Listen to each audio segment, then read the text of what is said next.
So yeah, so this was the win.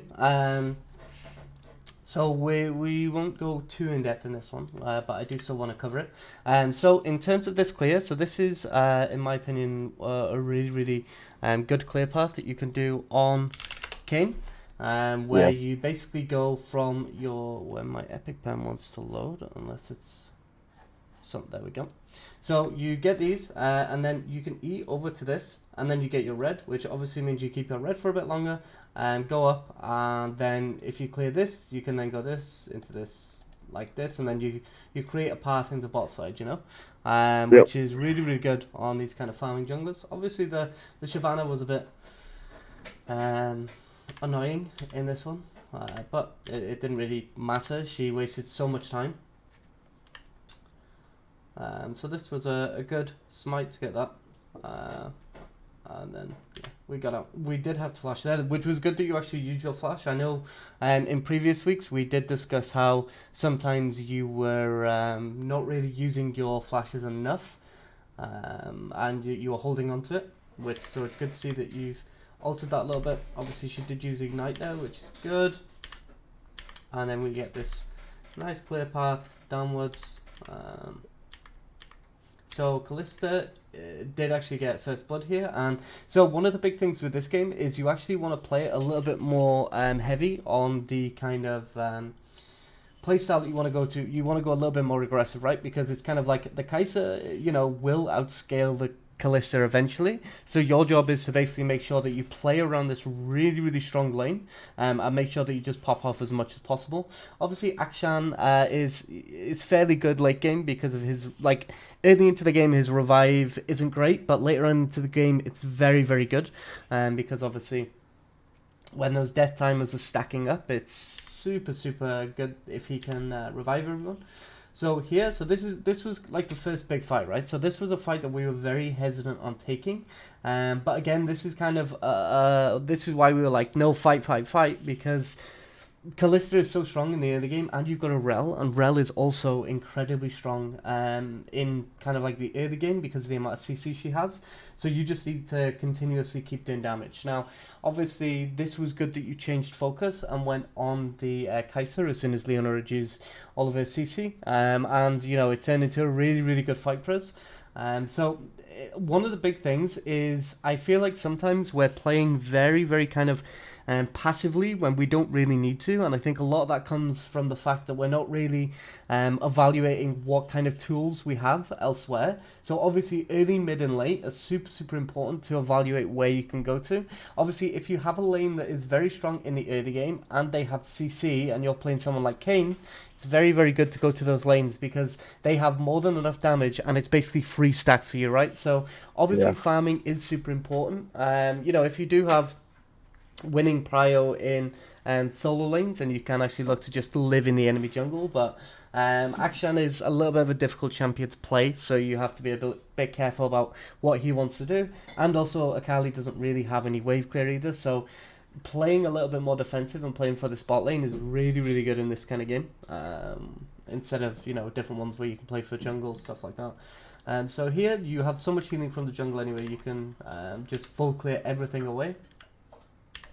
So here what we could have also done is when we actually got this reset off, instead of going straight up the kindlegem, because you know haste is nice, but we could just go double ruby crystal too, which is very good, and then we can upgrade one ruby crystal into a kindle at a later point, and it just turns out very good. Double ruby is amazing. Just because Phage is useless on jungle, right? Because a lot of the gold from Phage in lane is amazing, but a lot of the gold comes from this regenerative passive that it has, which in the jungle you just don't need. It's just completely pointless. So you want to basically hold off on the Phage and just stack HP. Obviously when you finish the item, the Phage won't matter, but so this was good. Again, we just want to be careful that we don't you know, get too worked up, and you'll see here. Did you see the E there? Bush. Yeah, that's what it was tripping me out. I think it hit you, right? Yeah, it hit me and then it went in the bush and so I didn't see it on the ground. Oh yeah, no. Oh, it was dragon form actually. No, you were right. I thought it Yeah. was just a normal one. But no, it was dragon. Yeah. Yeah. So she didn't I do that on purpose, but you know, it's Unfortunate. Yeah, it doesn't really matter too much. So we actually get a good fight here anyway. I think the Akali cleaned this up right, and the Akshan revived you. So either way, it's all good.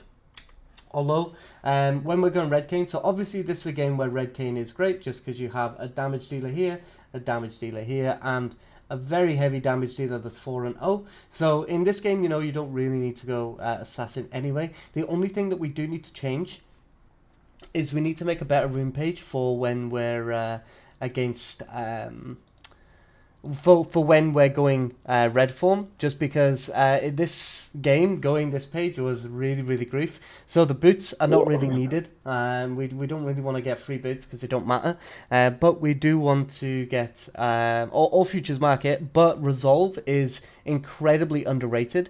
Obviously you get 5% bonus armor and magic resist at 12 minutes from conditioning, and the 9 for each 2, which is very good. And then we can also decide to go the 3 bottom tier resolve runes are all incredibly good on Kayn. So say for example, if we're in a game where there's a massive amount of poke, we could potentially go Revitalize, which would give us, you know, that increased heal and shield power, which allows us to survive that poke a little longer. If they have, you know, a large amount of CC, which this game, I think, unflinching would have been unreal, because obviously Anivia, Leona, just very good. And then obviously if both of them are a bit meh, then we can just resort to going Overgrowth, which again 3.5% maximum HP along with the 5% armor and magic resist from conditioning is extremely good. It's so good. So Resolve is honestly sleeper OP right now, and you really want to focus going it a little bit more. It's very good. So now we just get another full clear off, because we have the luxury that we can full clear. But again, the boots a little bit grief. Steel caps, when you're going Red Kayn, you heal so much that the armor and the auto attack reduction that you get out of them makes you incredibly tanky, and it means that, you know, ADCs like this Kai'Sa and the Shyvana, because she's going AD, they're not going to do anything to you. Obviously Garen does have a lot of tools to still do things to you because it's the true damage in his ultimate, but overall, the rest of the champions, it's very good for you to go this game.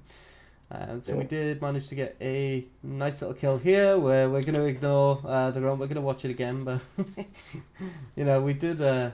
Did we actually smite it? Did we manage to? No, yeah, we did. We actually got the Gromp. We're gonna say it was planned, you know. It was all good. Yeah, it works out, man. And so this was good. We got a really good fight here, and then blue buff into dragon. Go drinker. So see, like your futures market, you consistently end up going into futures market just for a red ward, which is really not needed, you know. Like it's not going to really do anything. Now that ult was something. That was a frame, like you've been framed kind of ult, you know. Yeah. I don't even know. Do you guys have you been framed in America? Have what? You've been framed. You've been framed? I don't know if this is a fact that you're so much younger, or if you don't actually have it. You've been framed. Probably both, you know? And maybe both. So You've Been Framed was basically oh, you did have it. So it was basically a really old program where people would submit like videos for like, I think it was like £250, and they just put loads of these videos. It could be funny sometimes. It was just mainly people getting hurt, which, you know, not always the best, but sometimes they get some funny ones. Jeez, I feel old.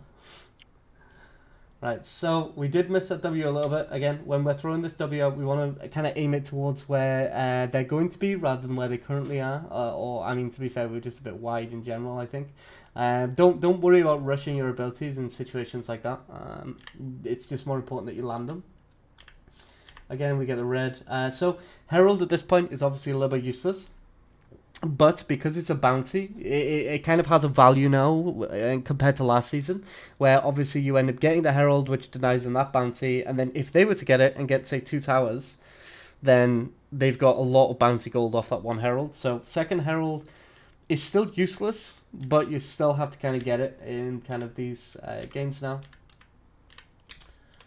So then this ended up as a pretty good fight. Again, I think at this point the game was just probably a little bit over. This Rel was kind of cracked. Yeah, honestly. Like she just popped off. So it was good that you didn't focus too much on the Anivia egg. It's like a big noob trap. And This was good. Good fight all round. So here, it's like they can push without you, drop the Herald, get the Dragon, so you're getting multiple objectives at once, especially considering this Dragon is an Ocean Mark, which, you know, pretty good on their own. They'll give you a massive amount of regen, which when you already have so much regen, very good. And the Herald is basically you. It's probably doing more damage to the tower than you would anyways, so it's this kind of thing. And I do think in this game, it was very, very good how you've kind of listened to... implemented some of the things we previously covered, because in previous games you would have just ran mid and just pushed mid in, and then you would have ended up not really doing anything. There's also another point later on into the game where we do it again. So we're taking the entire jungle, which was actually one of the first things that we covered on the session, I think 4 weeks ago. So it's good that you've actually taken that into account now. And here we're actually looking to get that side lane pressure, which is, again, very, very good. So I think this is where they just FF, right? So again, this was a little bit of an easy game. I did just want to still review it just so that we could cover kind of what went wrong, good, what went bad, what we could kind of change a little bit. But overall, this was a good one. So yeah, we'll leave that one there. That was a short review. We'll go on to the next one.